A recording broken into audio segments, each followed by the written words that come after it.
Praise God. Praise God. Go. It's good all the time and all the time. God is good.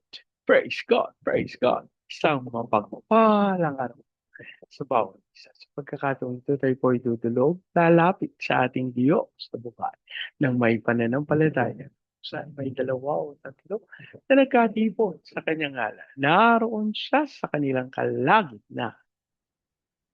Sa araw na ito, tayo po ay dudulog sa Panginoon sa ngalan ng bayan ng Pantukan sa probinsya ng Davao de Oro. Ating hihilingin na maitatag ang altar ng ating manunubos sa bayan ng Pantukan. Maimbutag sa atong mga kaigsuunan diha sa Visayas ug sa Mindanao. Bisan pa katong atong mga kaigsuunan nga naa sa Luzon ug sa laing naso. Talaygon ang Ginoo sa walay katapusan. Ang atin pong pagsambay mula sa aklat ng mga awit, ikawalumput siyam na kabanata, ang talata po ay 20. Ang piniling lingkod na ito'y si David, aking binuhusan ng banal na langit. Ang piniling lingkod na ito'y si David. Ang piniling lingkod na ito'y si David.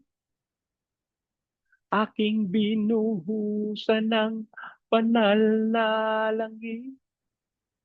Aking binuhusan ng banal na langit.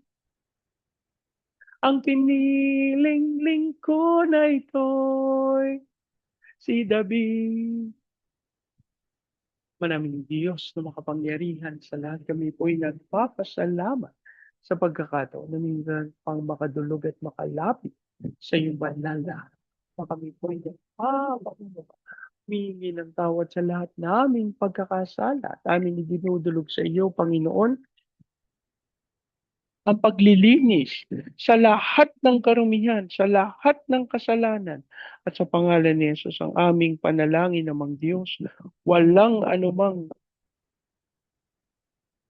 gawa ng laman ang makapanailaban sa iyong mga anak. Kami nito idinudulog sa iyo.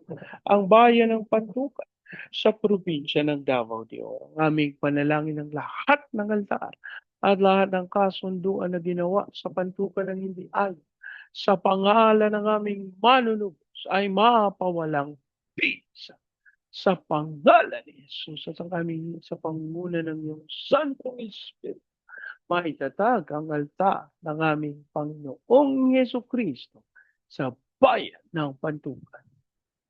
Maraming salamat. Ang aming pag-asa, tinugon nyo, tinanggap namin ang aming panalangin sa pangalan ng aming Panginoong Jesus. Amen. Amen. Amen. Amen. Amen. Amen. Amen. Praise God. Praise God. Ang ating pong pagugulay ay mula sa aklat ng Exodus sa ika-4 na kabanata. Ang talata po ay 1 hanggang 5. Tinanong ni Moises, ano gagawin ko kung hindi makinig sa akin ng mga Israelita at hindi maniwalang nagpakita kayo sa akin? Ano iyang hawak? Tanong sa kanya ni Yahweh. Tungkod po, sagot ni Moises. Ihagis mo sa utos ni Yahweh. Ihagis nga ito ni Moises sa lupa at ito'y naging ahas. Kaya't siya'y tumakbong palayo. Sinabi sa kanya ni Yahweh, hawakan mo sa buntot ang ahas. Hinawakan nga ni Moises at ito'y naging tungkod. Ganyan ang gagawin mo para maniwala silang nagpakita ako sa iyo. Ang Diyos ng iyong mga ninuno. Ang Diyos ni na Abraham, Isaac, at Jacob. Sabi niya. Ang Diyos po ang magpala ng kanyang buhay at makapangyarihan salita. Sa bahagi pong nito ng banal na kasulatan ay nag-inquire si Moises. Paano kung hindi tugunin Paano kung hindi sagutin? Paano kung hindi maniwala sa akin na ako ay sinugo mo? Kung hindi sila makinig sa akin, sabi ng Panginoon, ano ang hawak mo?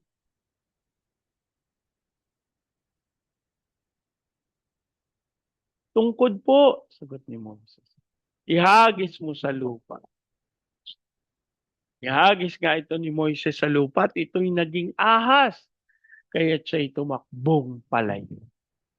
Alam niyo po, sa katotohanan, hindi lang ang Panginoon ang may kakayahan na gumawa ng ganitong bagay. Pero, alam naman natin na kakaiba yung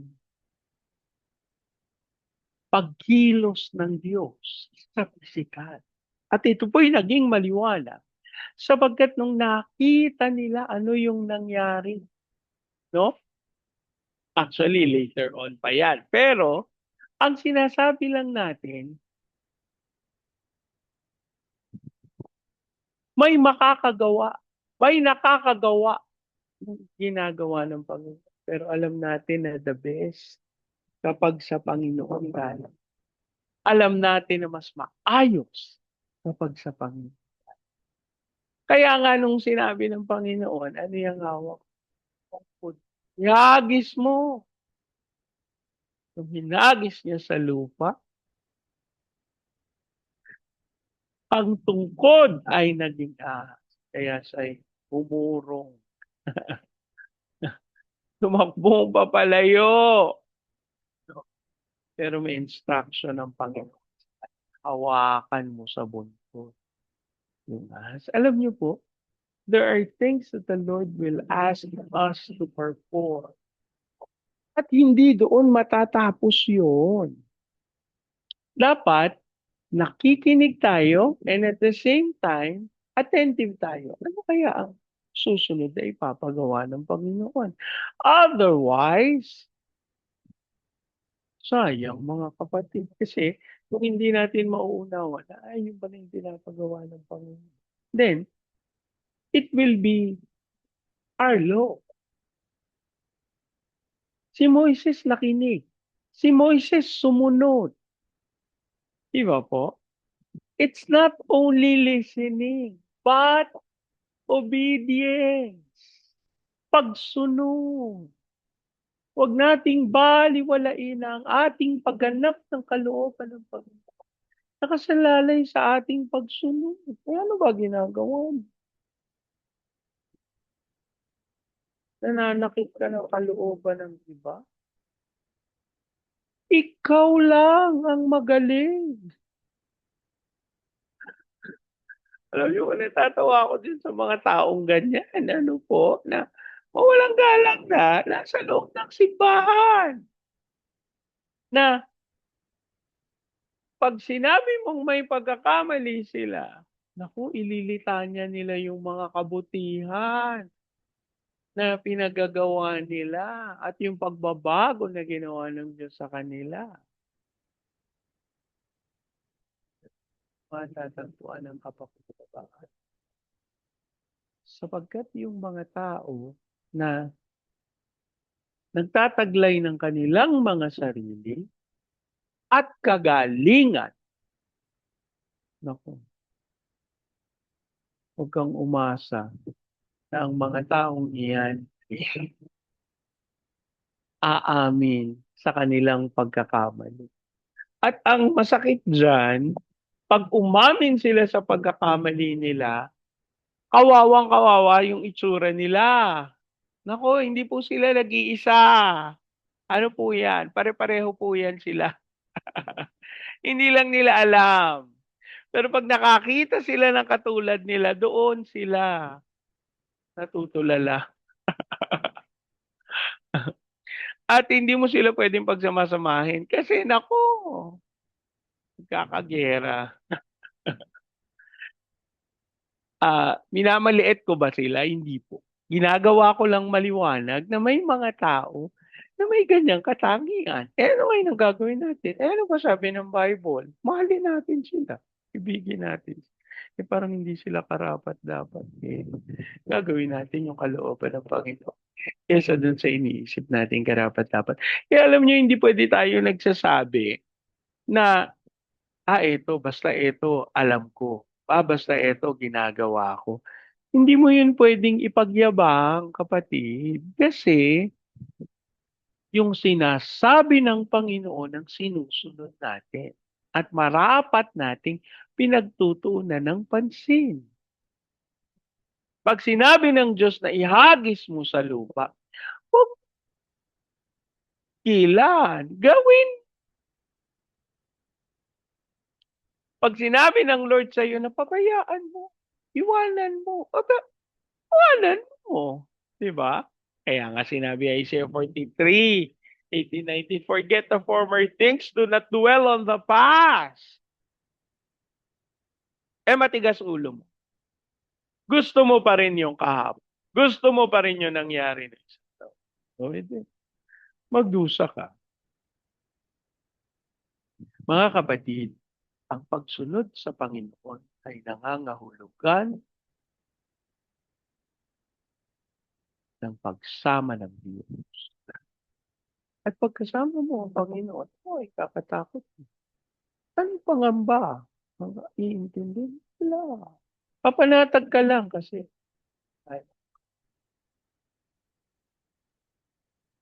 hindi ka mag-aalala. Kasi yung instructions galing sa Diyos. Sabi niya, ganyan ang gagawin mo para maniwala silang nagpakita ako sa iyo. Ang Diyos ng iyong mga ninuno. Bakit? Kasi supernatural itong mga bagay na ito. Hindi ito basta nagaganap. No? Bernie, may nakakagawa niyang mga ganyan. Magic. Yun nga, magic. May nakakagawa, pero magic. Kanino tayo magtitiwala? Sa magic o sa Panginoon? Yeah. Mga kapatid, may pangangailangan. Ito pong pananalangin natin. May pagsunod po tayo dito. Ang inyong lingkod. May mga pagkakataon po na hindi ako komportable na gumawa ng mag-record, no? Mag-post. Kaya lang, ang iniisip ko, kasi itinalaga ng Panginoon. Kaya kahit ano pa yung nararamdaman ko, paliwala yun. Kasi ang mahalaga, masunod ko ang gusto ng Panginoon. And this is where I would like to call everyone. Bigyan pahalaga natin yung kagustuhan ng ating Diyos na buhay para nang sa gayon, maganap niya yung kanyang kalooban. Nalangin tayo. Ama naming Diyos na makapangyarihan sa lahat, kami po'y nagpapasalam sapagkat kayo po ang patuloy na gumagabay, sumasama, at nagkakaloob ng instructions sa amin kung ano yung dapat natin.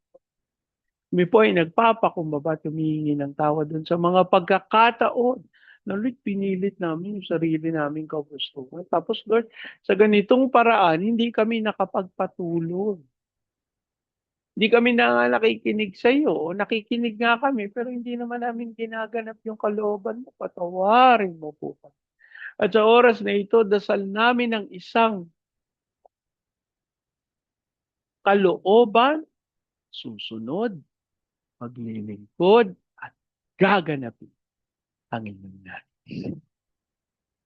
Lord, idinudulog din namin sa iyo ang bayan ng Pantukan sa probinsya ng Davao del aming panalangin. Ikaw po ang kumilo sa katawan ng aming Panginoong Jesucristo. Sa bayan ng Pantukan, ang aming panalangin namang Diyos tunay magkaroon ng unawaan, magkaroon ng pagpapakumbaba, magkaroon amang Diyos ng pagmamahala, pagkakaisa na siyang makita ng Santong Espiritu na dahilan upang itatag ang altar ng aming Panginoong Yesu-Kristo sa bayan ng Bantu. Ang aming panalangin tunay kumilos kayo ng may kapangyarihan. Mangyari ang inyong dakilang kalooban at sa pangalan ni Jesus, Lord, kayo po ay magtagumpay. Dasal din namin na ang apoy ng revival ay dumaloy sa buong pantukan at maranasan din ang Baguio, Cagayan, Tegas, Ipa, Manila, Pampanga, Pateros.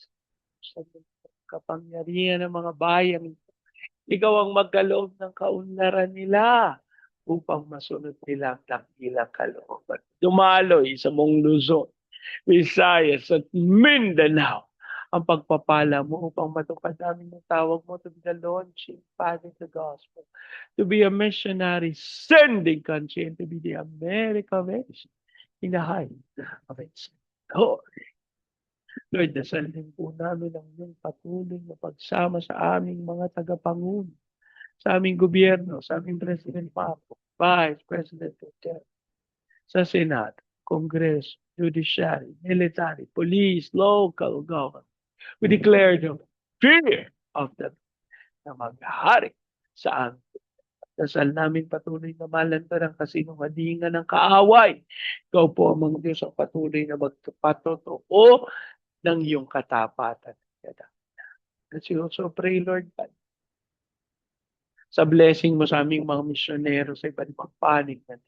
Ngayon din sa aming mga OFW na tinawag mo bilang overseas Filipino witnesses.